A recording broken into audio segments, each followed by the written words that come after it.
মাতৃভাষা কবি ঈশ্বরচন্দ্র গুপ্ত। মায়ের কোলেতে শুয়ে উরুতে মস্তক থুয়ে খল খল সহস্য বদন, আধারে অমৃত খরে আধো আধো মৃদু স্বরে, আধো আধো বচন রচন কহিতে অন্তরের আশা, মুখে নাহি কটু ভাষা, ব্যাকুল হয়েছে কত তাই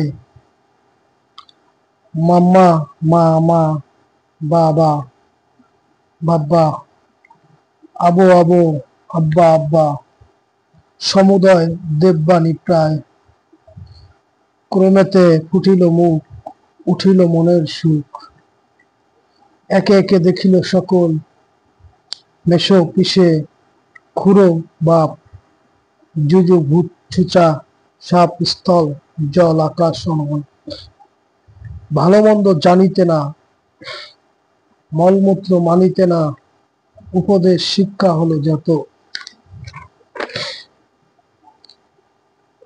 পঞ্চমেতে হাতে খড়ি খাইয়া গুরু চড়ি, পাঠশালা পড়িয়াছে কত, যৌবনের আগমনে জ্ঞানের প্রতিভাসনে, বস্তুবোধ হইল তোমার, পুস্তক করিয়া পাঠ দেখিয়া ভবের নাট, হিতাহিত করিছ বিচার।